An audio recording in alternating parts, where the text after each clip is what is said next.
It happened in North Idaho, the impact being felt around the world. Good evening, I'm Aaron Luna. Nadine is off tonight. Heartbreak in Hayden making headlines worldwide. A woman now identified as 29-year-old Veronica Rutledge shot and killed inside the Walmart this morning. The trigger pulled by her own 2-year-old son. We begin with John Hendricks, who has been at the scene all day. John, an eerie scene tonight. It is, Aaron. This parking lot should be busy, full of cars and shoppers headed into the Walmart behind me, but it's all closed off tonight. It comes after that 2-year-old shot and killed his mother early this morning as they were here for a post-Christmas shopping trip. It was supposed to be a happy event. This is a pretty tragic incident right now that we're dealing with. A post-Christmas shopping trip to Hayden Wal-Mart ended instead with a mother dead. Kootenai County Sheriff Lieutenant Stu Miller says the woman and several kids were in the electronics section towards the back of the store. The child was, looks like, to be sitting in the shopping cart with the purse while the female victim was shopping. That's when the 2-year-old grabbed the gun out of his mom's purse and fired. The 29-year-old woman dead at the scene. When you have small children, young people, holiday season, that kind of stuff, it's not a pleasant experience right now. Walmart has been closed for the day, and grief counselors will be on hand for employees. The store actually evacuated everybody, all the patrons out of it. Nobody else was hurt, which is fortunate. The woman and her family were visiting the area for the holidays. Investigators were here all afternoon processing the scene of such a tragic morning. Especially, here it is, around the holidays, just after Christmas, right before the new year. Tragic accident.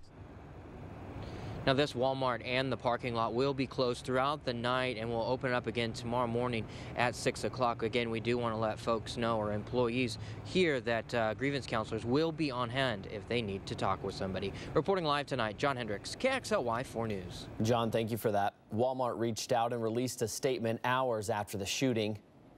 A very sad incident occurred today at our store involving the death of a young female customer. We are fully cooperating with the county sheriff's deputies as they investigate this matter.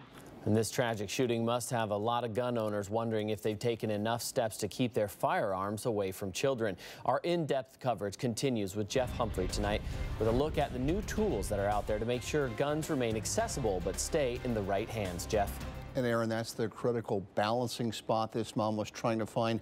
Having her gun close enough so she could use it to protect herself and her family without letting someone who is inexperienced get a hold of it.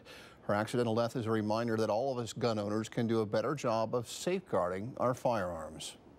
The shooting in Hayden comes at a time when almost 1 out of every 4 American women now own a gun. Whether they've been bought for sport or protection, the gun industry is coming up with new ways to keep pistols handy but away from inexperienced kids. The latest nightstand gun safes can be opened by either your fingertips or a key fob you can wear on your wrist when you're sleeping. There are a lot of quick access safes available.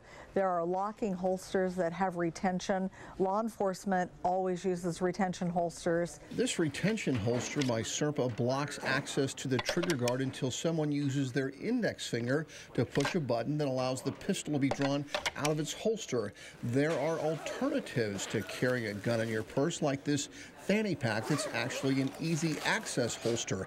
In fact, your purse may be the last place you want to carry a gun because experts say the purse itself makes you a target for crime. The other issue is that if you keep a firearm in your purse has to be off limits all the time. You don't pull kids' treats out of it.